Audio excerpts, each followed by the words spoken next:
Jordan Peterson's talking about sexual partners and how to pick them with his daughter. And I think it's really enlightening for her and myself. And I got some thoughts on this, so we'll stop and go as we watch this video. And you let me know if you agree in the comment section below. If you're with me, my name is Aaron. Welcome back to my channel where I review all things pop culture from a Christian perspective. And so without that out of the way, let's get right into the video here. I don't think there's any such thing as a casual sexual relationship. I don't believe that. I've never seen any evidence that that's the case. I think that there are people rationalize that constantly because they want to believe, that short-term hedonistic gratification is ethically acceptable. And I don't think it is. I think that it trains you to treat yourself and other people as instrumental objects of short-term pleasure, obviously. Mm-hmm. Well, is that how you want to train yourself? How's that going to work you going to have a long-term relationship at some point? How are you going to train yourself for that?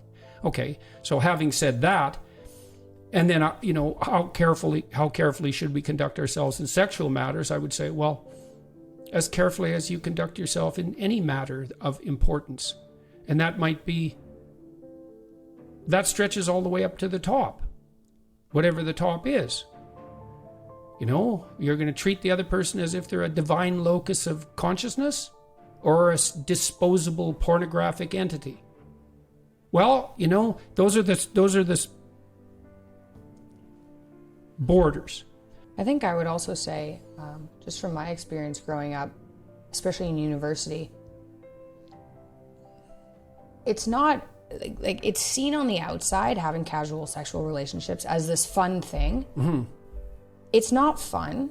No. And nobody thinks it's fun, especially women. So if you're around other girls and they're like, oh yeah, I hooked up with this guy, none of you guys are actually enjoying that. Yeah. Right? And I think that's a lie that women tell each other. Yeah. Why? I think because they think other people don't care. So he's mentioned two things. The first thing that I thought was really interesting was he said, are you going to treat somebody like this divine locus of consciousness, or are you going to treat them as disposable?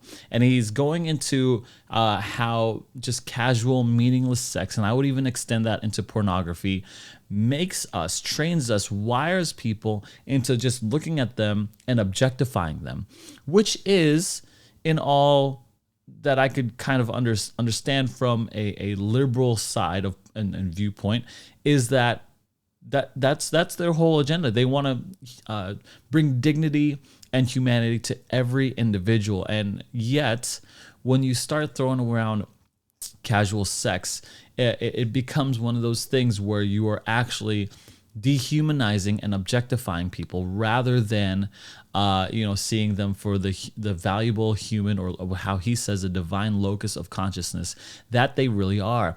And I think it's because if we reduce someone and their identity and their humanity, and all we see them is their identity and their sexuality, then you have demeaned them and eradicated all other parts of their humanity, of who they are, that makes them valuable other than just their sexuality. It's not enough to be defined by your sexuality, whether it is being, bi, straight, trans, or just kind of, froofy-loofy with it. You know what I'm saying? And the second thing that I understood was really insightful was that he mentions that it's not ethically acceptable or responsible. And I would extend that into, it's not internally fulfilling either. Like, they're getting into why it's not fun for women. And it's because internally they want something more than just the physical act of sex. Everyone does, actually. When we have sex, it is a representation of an acceptance of us at our most vulnerable state, right? We are naked and we are vulnerable, and we could be, shamed for our nakedness. And I would, liken this to like a situation when I was young. I was always scared to invite people over to my house because my family is Filipino, and I had a whole bunch of wealthy, white friends around me, and I'm not saying anything bad about being wealthy or white, but I was embarrassed for them to see my lifestyle sometimes. I was embarrassed to see them that I shared a bed with my grandma. I was embarrassed to see them that we lived in a small house. I was embarrassed for my parents because they spoke like broken English or whatever. So if I did bring someone over to my house, something that, I could be embarrassed about, I feel vulnerable in showing you this, and they accept me in that, okay, now we're closer, we're better friends. But me showing that part of me, that vulnerable side of me, they could deny me, make fun of me for that.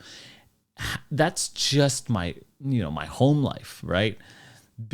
Our sexual being, our nakedness, just that is way more vulnerable than that ever could be. That situation, that scenario ever could be.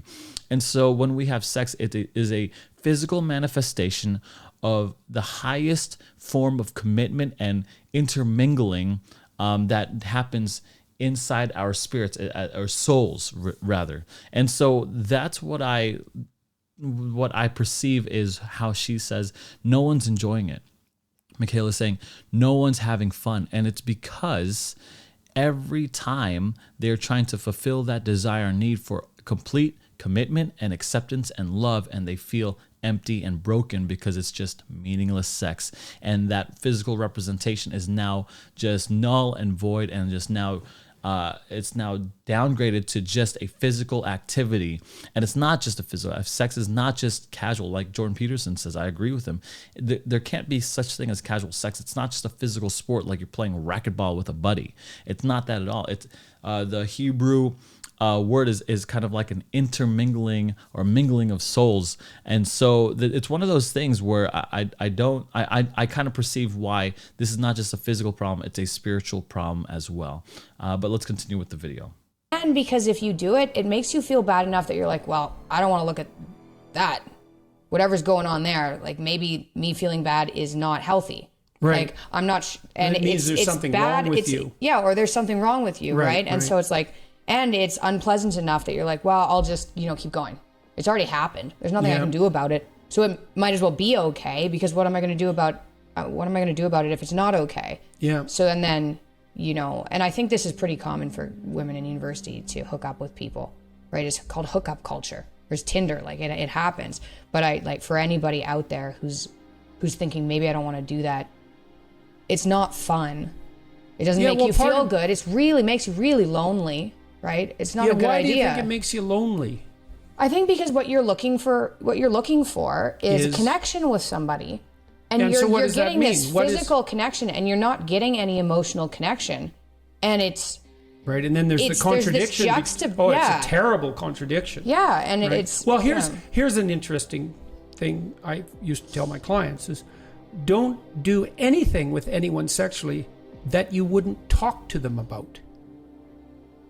Seems it's like, well, I wouldn't talk to anybody about that. It's like, but you'll act it out, Yeah. So that's worth thinking about. So you're not intimate enough with them to have a conscious discussion, but you're perfectly willing to blunder stupidly into it, and then risk the aftermath. A lot of that's fueled by alcohol too. Yeah, like a lot of it is fueled, like all of it. Yeah. You're not going to do that. If we ever sober. wanted to have a serious conversation about sexual impropriety on campuses, for example, the first thing we'd focus on is alcohol. But we don't want to have a serious conversation about that because, we don't want to have, we don't want to have chaperoned parties like there were in the 1950s. It's like, having some older people around to keep the drunken orgy under control actually turns out not to be such a bad idea. Especially people who are non-biased, right? Are unbiased. We're just there saying, well, this doesn't look like it's going well. Maybe I'll help this person out. Yeah, well, instead of a group of friends, they're like, no, do it. Like, yeah, right. Well, which is exactly a bunch of doorknobs running into each other. Well, that's what you get with alcohol too. And alcohol is a drug that really radically decreases people's medium to long-term orientation, right? It really focuses you on the present, which makes it, if it's a good drug for you, it makes it unbelievably fun because it decreases anxiety and it increases likely opiate bonding and dopamine-mediated extroversion. And so, like, it's cocaine, heroin, and a benzodiazepine rolled into one. And so it makes you not care. And for pure hedonism, there's nothing better than not caring. Yeah. But alcohol is a catastrophe on many fronts because of that. And a huge proportion of violent crimes, exploitative crimes, rapes, a huge proportion of those are conducted between drunk people. And so, but I don't believe that there is moral casual sex, because I don't think sex is casual. I don't think anything about it is casual. I don't think, well, that's what I think. Yeah, so I think that when he mentioned alcohol, I totally agree with him. I actually would probably couch it in different terms, that it is an excuse that people use or hide behind to do what they really want to do, right? They really want to make these inhibitions fly. So, and they under a sober mind, they would never, because they have too much rationalization within them. But they're going to drink that alcohol so that it releases. At least that's what I do it for, right? And that's how I used to use alcohol, is like, okay, I want to go, and that's what they call liquid courage, right? I want to go talk to this girl. I want to go do this thing. Let's get drunk. Let's just have a good time. Let's forget about it. And so he's right. It reduces that long-term, medium-term, and just makes you just, liquid courage, caution to the wind. Let's do whatever we feel like doing right now. And a lot of times we know what we want to do, and we just drink the alcohol just to provide that excuse to hide behind. So that's that first thing. The second thing is, he mentioned something interesting. He uses this technique for his clients where you don't do anything sexually that you're not willing to talk to them with anyone who you're not willing to talk to with about. And that is a very interesting technique, because essentially it's forcing you to come to the fact of whether or not you're willing to communicate with this person. Of course, I would extend that to biblical terms. I would say, look, don't do anything sexually with somebody who you are not married to. Lifelong, monogamous, committed, never going anywhere, forever love each other, forever will weather any storm, or through sickness and health and through riches or poor. Like, don't do that. And the reason why is because there's got to be some, he said himself, there's no casual sex. This is not a casual thing. Sex is sacred and divine. And it's because it's not just a physical activity where a lot of people are trying to reduce it down to.